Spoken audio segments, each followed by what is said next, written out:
जो है इसी से राहुल गांधी जैसे रावण का विनाश होना है। आज बिहार के दलित पिछड़े ही रहना है आपको जीवन भर। इन ब्राह्मणवादी लोगों का लैट्रिन बूथ टट्टी उठाते उठाते मुझे लगता है कि हम लोग कमजोर हो गए।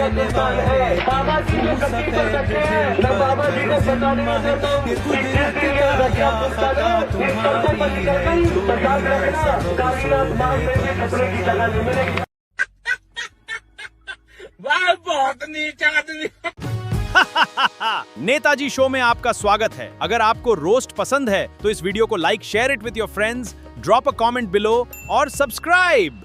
लेकिन मैं यहाँ आपसे जो समझना चाहती हूँ वो ये कि मुझे राहुल गांधी की किसी भी बात से असहमति नहीं है, बल्कि बहुत खुशी है कि एक मुख्य धारा का पॉलिटिशियन इस तरह की बात कर रहा है। लेकिन साथ साथ जो मेरे सवाल का दूसरा हिस्सा है वो ये कि भारत में अभी भी एक बड़ा तबका बहुत मानसिक रूप से पिछड़ा है, रूढ़िवादी है, जातिवादी है। लाखों घरों में आज भी सुबह उठते ही महिलाओं को मनुस्मृति पढ़ाई जाती है, मनुस्मृति में लोग यकीन करते हैं। लाखों घरों में आज भी सुबह उठते ही महिलाओं को मनुस्मृति पढ़ाई जाती है, मनुस्मृति में लोग यकीन करते हैं। मनुस्मृति में महिलाओं को सिर्फ दोयम दर्जे का नागरिक या पुरुषों पर निर्भर रहने वाला ही नहीं कहा गया। ऐसी तमाम वाहियात और घटिया बातें कही गई हैं जिसको सुनकर किसी भी औरत का खून खौल जाएगा। यत्र नार्यस्तु पूजयन्ते रमन्ते तत्र देवता, जहाँ पर शक्ति स्वरूपाओं की पूजा होती है उस हिंदू धर्म को मैं मानती हूँ, और उस हिंदू धर्म में जो भाजपा कर रही है वो सरासर गलत है। शांति से इनकी बात सुनी, अब मेरे बीच में नहीं बोलेंगे, ठीक। वैसे यत्र नार्यस्तु पूजयन्ते रमन्ते तत्र देवता कहाँ लिखा हुआ है, किस ग्रंथ का है, पता है आपको? आपको इसमें आपत्ति है? नहीं। महिलाओं के अगर नाम बताइए, पता है? आपत्ति है? आपको आपत्ति है? ना लिखा कहाँ है? मैंने तो देखिए, वैसे मैं बता दूं दर्शकों के सुलभ संज्ञान के लिए, ये मनुस्मृति में लिखा है, जिसको बहुत ज्यादा ये लोग वो करने में लगे रहते हैं। मनुस्मृति में लिखा है यत्र नार्यस्तु पूज्यन्ते रमन्ते तत्र देवता।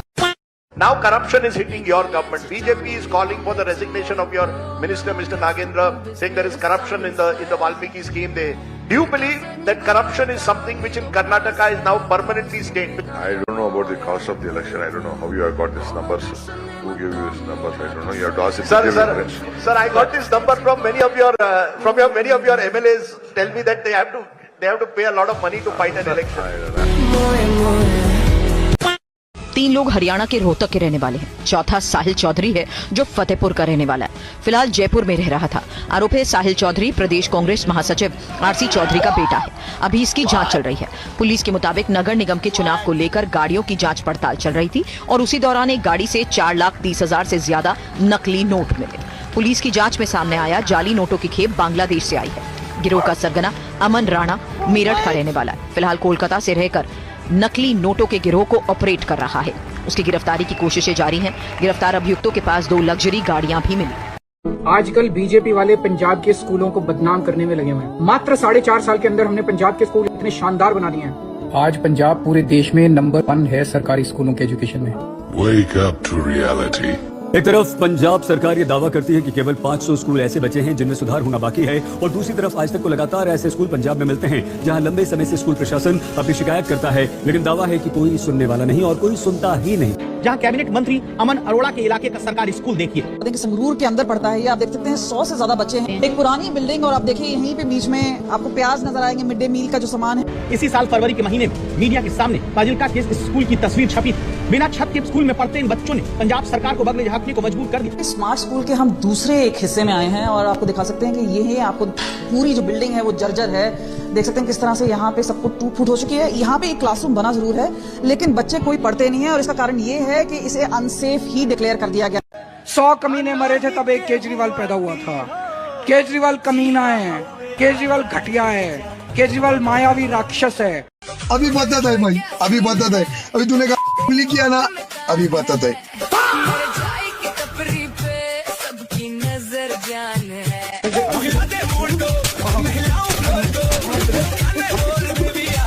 कहाँ जा रहे हैं? धरती पे धाम तो बहुत है, हाँ, मंदिर भी बहुत है जी, मगर हमारा धाम जो है गरीबों के भगवान लालू प्रसाद यादव जी जहाँ रहते हैं वही मेरे लिए धाम है, वही मंदिर है, वही मेरे भगवान है। वही भगवान से हम मिलने जा रहे हैं, उनके चरणों में गंगा जल अर्पित करने जा रहे हैं। कहाँ से कांवर उठाए हैं? NIT घाट पटना से, और नंगे पाँव भूखे प्यासे 12 किलोमीटर का ये यात्रा है। और मैं तकरीबन 2:30 बजे चला हूँ और उसके प्यासे मैं जहाँ मंदिर हमारे भगवान जहाँ बसते हैं उधर की ओर मैं निकला हूँ। उसी धाम पर मैं जा रहा हूँ। क्योंकि धरती पे तो बहुत सारे धाम हैं, बहुत भगवान हैं, मगर मेरे भगवान लालू प्रसाद यादव जी हैं। आने वाले टाइम में झारखंड के लिए क्या कहना चाहते हैं? झारखंड के लोगों को मैं यही कहना चाहता हूँ, यहाँ पर बहुत सारे लोग झारखंड सारे रोज सुबह मुझसे मिल रहे हैं। And I want to tell them I do want to come to Jharkhand. मुझे खुद झारखंड आना है बिकॉज यहाँ पर बहुत सारे लोग आए, तो अब मेरा फर्ज बनता है मैं झारखंड आऊँ, वहाँ आकर मैं उनसे बात करूँ, उनकी समस्याएं समझूं और सीजेपी का प्लेटफॉर्म उनको भी दे दूं ताकि वो अपने मुद्दे उठा सके। हम हमारे होम स्टेट से स्टार्ट कर रहे हैं और रही बात बाकी स्टेट्स में जाने की, तो जाएंगे, वहाँ पर भी जाएंगे ना। झारखंड तो नहीं गए? झारखंड नहीं गए? नहीं, झारखंड के जो प्रोटेस्ट चल रहा था वहाँ पर देवेंद्र महतो जो थे वो उस मूवमेंट को लीड कर रहे थे। हमारी टीम गई थी, सीजेपी की टीम गई थी। हम नहीं चाहते कि हम हर जगह जाए और हम हमारा चेहरा चमकाए, जो हम पहले से कह रहे थे। वाह रे वाह। I do want to come to Jharkhand. मुझे खुद झारखंड आना है। हम नहीं चाहते कि हम हर जगह जाए और हम हमारा चेहरा चमकाए। बहुत नीचा आदमी।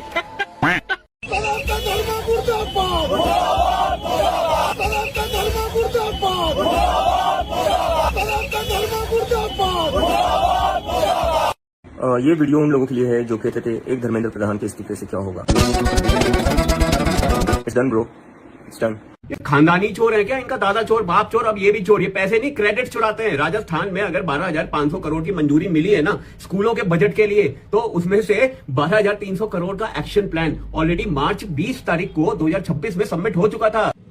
डेट है मार्च 20, 2026।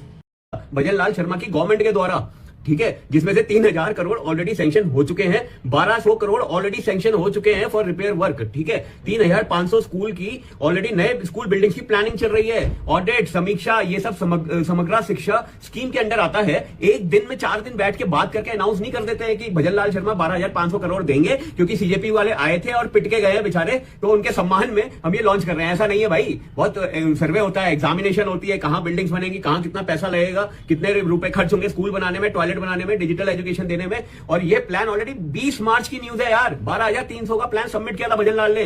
और ये न्यूज है आदित्यनाथ जी की और ये डेट है 11 फरवरी 2026 को 9,13,000 करोड़ का बजट ऐलान कर दिया था योगी सरकार ने for education reform and youth empowerment, जिसमें से 604 करोड़ 14 मई को समग्र शिक्षा फ्रेमवर्क जो अप्रूवल बोर्ड होता है उसमें डिस्कस हो चुका है। तब जाके आज ये अनाउंस हुआ है। चट्टे तो वहां पे मुंह भी नहीं दिखाया यूपी में यार। क्रेडिट कैसे ले रहा तू?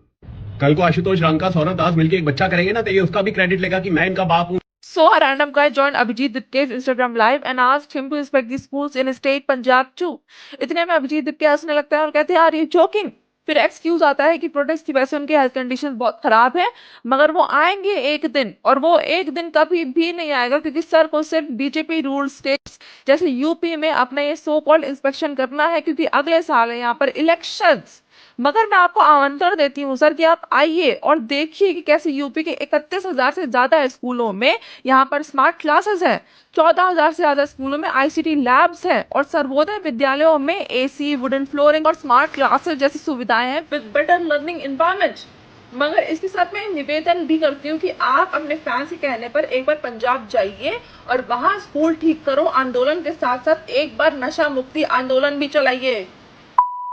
वही तो होगा जो पसंद होगा आपको। यार इस आदमी ने बड़ा अच्छा काम किया अपने स्टेट में मुख्यमंत्री के तौर पर। तमिलनाडु की सीएम कौन थे अभी? Stalin, MK Stalin. इकोनॉमी काफी अच्छी करी थी उन्होंने, ठीक है, वो एक हो गए। पिनाराई विजयन ने केरला में education model, health care model काफी अच्छा किया था। दिल्ली में अरविंद केजरीवाल जी ने भी काफी अच्छा काम किया था स्कूल और हेल्थ केयर का। तो इन तिलचट्टों को कौन से सीएम अच्छे लगे आज तक उनकी पोल खोलते हैं। तो इन्होंने सबसे पहले बात की तमिलनाडु के सीएम की, ठीक है। तो 2021 में तमिलनाडु स्टेट पे 4.8 लाख करोड़ का डेप्थ था जो इनके राज में बढ़ के 2 गुना 4 गुना हो गया। 4.86 लाख करोड़ से बढ़ के 9.52 लाख करोड़ इस स्टेट पे डेप्थ बढ़ाया इन सीएम ने। फिर इन्होंने बात की केरला के सीएम का और बोला कि हेल्थ केयर को तो उन्होंने तबाही मचा दी थी। हाँ बिल्कुल तबाही मचा दी थी। जब कोविड का सेकंड फेज आया था, केरला एक छोटा स्टेट है, उत्तर प्रदेश उससे कहीं बड़ा स्टेट है, लेकिन केरला में नंबर ऑफ डेथ ज्यादा पाए गए थे कंपेयर टू उत्तर प्रदेश। कितना कितना अच्छा काम किया था वहाँ के सीएम ने। फिर इन्होंने तारीफ की अपने पापा मतलब केजरीवाल की, जिन्होंने ये प्रॉमिस किया था कि वो 500 स्कूल खोल देंगे नई दिल्ली में, लेकिन शराब के घोटाले की नीतियों में जेल में ही चले गए। और आज की डेट में जनता ने इन तीनों ही सीएम को लात मार के उनकी गद्दी से उतार दिया। मतलब जनता तो नहीं चाहती कि ये उस स्टेट के सीएम रहे, तो इनके पास एक भी ऐसा नाम नहीं था जो करंट सरकार में अभी सीएम हो, एक भी ऐसा नाम नहीं था। मतलब जिस पे जनता थूक दी उसको ये चाट रहे हैं, ये बोल के कि बहुत टेस्टी लगता है। अंधभक्ति की भी हद होती है। अगर आप भी मोदी चालीसा वाली बात सुनकर यही सोच रहे हैं तो मुबारक हो, आप विपक्ष के सॉलिड फेक प्रोपेगेंडा के शिकार बन चुके हैं। ये ढोंगी कोई बीजेपी सपोर्टर नहीं है, ये पहले आम आदमी पार्टी में रहकर ब्राह्मणवाद और सनातन को गालियां देता था। ब्राह्मणवादी व्यवस्था हिल इन ब्राह्मणवादी लोगों का लैट्रिन बूथ टट्टी उठाते उठाते मुझे लगता है कि हम लोग और तो और ये दिमागी नक्सली पिल्ला बहुजन कांग्रेसी पार्टी में भी रहकर ब्राह्मणवाद और सनातन को गालियां बकता था। संसद भवन बन गया है तो ये पुरानी ब्राह्मणवादी मानसिकता के लोग संसद भवन में क्या, ये वामपंथी कभी अखिलेश को श्री कृष्ण तो कभी पप्पू को भगवान परशुराम बनाकर उनकी पूजा अर्चना करते हैं। बाद में अपने पल्ला झाड़ने के लिए मोदी को श्री राम बनाकर ऐसा नैरेटिव सेट करते हैं कि बीजेपी सपोर्टर को अंधभक्त कहा जा सके। इसलिए अर्धज्ञानी गधों, पहले पूरा रिसर्च करो, तब किसी के कमेंट सेक्शन में आके अपने ज्ञान का प्रदर्शन दे। ये काले मसूड़े पे इतना गुस्सा आ रहा है मेरे को, इस काले मसूड़े वाली भैंसी की तुम बात सुनो पहले। तो तुम मुझे कह रहे हो कि मैं ये ऑरेंज कलर की ट्रेन जो ग्रीन कलर के पेड़ों के बीच में से सांप की तरह जा रही है, इसको देख के ये भूल जाऊं कि हमारे देश में ट्रेनों पर से लोग गिर के ओवर क्राउडिंग की वजह से मर जाते हैं, या मैं ये भूल जाऊं कि हमारी तो ट्रेनें ही गिर जाती है पटरी से। जो चीज ट्रेन को चलाने के लिए बनी हुई है उस पर से ट्रेन कैसे गिर सकती है? ये काले मसूड़े वाले भैंसे डंपर से मैं कहना चाहता हूँ, तुमको हर चीज में दिक्कत है क्या? BJP related, Modi ji related. ये ट्रेन जब निकली उसको अप्रिशिएट करना भैंसे। कल को अगर मोदी जी बीजेपी सरकार एक स्कीम निकाल दे, एक दवाई निकाल दे कि इसको चाटने से, इसको पीने से बवासीर का इलाज ठीक हो सकता है, ये ऑब्जेक्शन उठा देंगे। नहीं मुझे अपना बवासीर ठीक नहीं करवाना है, इन जैसे लोग उठा देंगे एकदम ऑब्जेक्शन। इनको शर्म नहीं आती देश में, ये टॉक्सिक लोग हैं भाई। देश में अगर साफ सफाई चाहिए तो इन जैसे घटिया लोगों को देश से बाहर फेंको निकाल के। बैग में नहीं आएंगे, पहले बता रहा हूँ, हेलीकॉप्टर से टांग के ले जाना पड़ेगा इनको, भैंसों को। अभी तक आपने मेरी जर्नी सिर्फ देखी तो लेट्स क्लॉक इट। वहाँ सर्च करें बिग बॉस हिंदी, मुझे वोट करने के लिए मुझे क्लिक करें। I am waiting for the time कि अभिजीत दीप के सौरभ दास और आशुतोष रंका कब जाने वाले हैं बिग बॉस में। नीट का रिजल्ट का तो पता नहीं, बट नीट के प्रोटेस्ट का रिजल्ट जरूर आ गया है। Everybody knows about this girl. हाँ, रिया अहिर, सब जानते हैं ना रिया अहिर को। She is going in big boss. I mean she is going in big boss. भाई बिग बॉस में जा रही है, बड़ा पाव गर्ल। और अब रिया अहिर मतलब कूड़ादान बना दिया है क्या बिग बॉस को? बंद कर दे हम लोग देखना। पहले राहुल गांधी से मीटिंग, फिर डिंपल यादव से मीटिंग, और अब बिग बॉस। कांग्रेस को आजकल नया चुला है, विमेन एम्पावरमेंट का भूत चढ़ा है, और होना भी चाहिए। आज की गवर्नमेंट को ब्लेम कर रहे हैं, भैया करो करो, मगर तुम इतना बता दो बस कि वेयर वर यू गाइस जब विमेन रिजर्वेशन बारी आई, 3 तलाक लॉ की बारी आई, और तुम जो विमेन कर रहे हो, मोदी जी की मॉम को जो गाली, I think she was not a women then. Upper class की लड़कियों की शादी हमसे करवाना स्टार्ट करवा दो। इमेजिन तुमको शादी करने में भी रिजर्वेशन लग रहा है। अरे तुमसे तुम्हारी क्लास की लड़की शादी नहीं करना चाहती, जो तुमसे करना चाहती है उससे कोई करना नहीं चाहता। किसी दूसरी कम्युनिटी वाले को देखा ऐसी नीच गलीच बातें बोलते हुए? कभी नहीं देखोगे। रॉयल ब्लड है ना। अरे अपनी लड़कियों की हमसे करवाओ, अच्छे जीन्स तो अंदर जाएंगे। हमने 10 साल में ऐसा क्या खोया, तो आइए सुनते हैं। 2003 से 2013 का हम ये 10 साल का टाइम देखेंगे तो इंडिया की GDP per capita as a share of EMD average 35.2% से 27.8% गिरी थी। अगर इस साल का हम एब्सोल्यूट नंबर्स देखें तो हाँ ग्रोथ देखने को मिलती है, बट ये absolute numbers are over romanticised, क्योंकि जब इंडिया के पीयर्स आगे बढ़ रहे थे इंडिया की जीडीपी पर कैपिटा गिर रही थी। लेकिन ये ईएमडी एवरेज होता क्या है? ये टर्म डिफाइन करा जाता है फाइनेंशियल इंस्टीट्यूशंस जैसे आईएमएफ और वर्ल्ड बैंक द्वारा, जिसमें एडवांस इकोनॉमीज नहीं आती है, इसमें आपके डेवलपिंग नेशंस आते हैं। इसमें 150 से ज्यादा कंट्रीज आपको देखने को मिलेगी, जैसे चाइना, इंडिया, ब्राजील, मेक्सिको। तो इस इंडेक्स में बाकी कंट्रीज जब आगे बढ़ रही थी, इंडिया पीछे आ रही थी। लेकिन 2014 में ये रिवर्स हो गया और 2026 यानी कि इस साल तक हम 37% का मार्क क्रॉस कर चुके हैं। तो इसका मतलब ये है कि डेवलपिंग नेशंस, जो इंडिया के पीयर डेवलपिंग नेशंस हैं, वो जिस तेजी से आगे बढ़ रहे हैं उनसे तेजी से आगे आज इंडिया बढ़ रहा है। IMF की अगर आप रिपोर्ट देखोगे तो इंडिया की ग्रोथ की परसेंटेज 6.4% टू 6.5% बोली गई है एनुअली, जिसका मतलब ये है कि India is still one of the fastest growing major economies, और ये पॉसिबल हो पाया है 2014 के बाद, वेदर एनीबडी लाइक्स इट और नॉट। क्योंकि डोमेस्टिक डेटा शायद मैनिपुलेट हो जाए लेकिन इंटरनेशनल डेटा आप मैनिपुलेट नहीं कर सकते। देवताओं का धरती पे कैसे निर्माण हुआ? हाँ, यह आगे भाई गूगल की संवाददाता चाइनीज सापनी बोल तेरे ज्ञान के बारे में क्या कह रही? जानना है? ये वीडियो देखी। अच्छा, तेरे पास कोई ज्ञान नहीं, चल फिर भी दिखा। महिमा अपरंपार, जय जय मोदी, हर हर मोदी। इसका नाम राजन है भाई, ये किन्नर समाज एसोसिएशन बिहार से उपाध्यक्ष है। इसने मोदी जी की मूर्ति बनाई और उसकी पूजा स्टार्ट कर दी।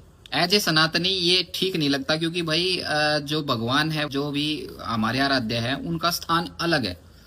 लेकिन भाई वो किन्नर समाज से है और ऊपर से उन्होंने संविधान को फॉलो किया है। संविधान को कैसे? क्योंकि डॉक्टर भीमराव अम्बेडकर कह के गए हैं कि कोई भी धर्म कोई भी व्यक्ति अपना सकता है, किसी की भी पूजा कर सकता है और उसको फैला भी सकता है। तो भाई हम तो मानना है डॉक्टर भीमराव अम्बेडकर ने, या नहीं मानती होगी। ऐसे ही देवता बने, ऐसे ही देवताओं का धरती पे निर्माण हुआ। फिर अगला टारगेट होगा इसका सनातन धर्म। सनातन धर्म के पीछे पड़ जाया गया। या तू बता दे तना कौन सी धार्मिक पुस्तक सनातन के बारे में पढ़ी है सापनी? और आज इस धरती पर 36-33 करोड़ देवी देवता जो भी है उनको भगवान मानते। तेरी इसी लाइन तक पता लग गया तना कितना ज्ञान है। 33 कोटि देवी देवता होते हैं गुखानी। अब ये 36 में 31 जो भी देवी देवता, एक ये इन मोगली जी का भी नाम आ चुका है। अब ये भी भगवान बन चुके हैं, अब इनका भी मंदिर बन चुका है। तो सारे भगवान ऐसे बने हैं। जिस सनातन धर्म का तू मजाक बनाने लग रही है ना, उसी धर्म के तने गले में रुद्राक्ष भी पहन रखे हैं। शर्म कर ले नत्थो। तेरे जेठ लग गए ये चंदू चाचा अजीत दादा पे SC/ST एक्ट लगा कर के क्या चल रहा है?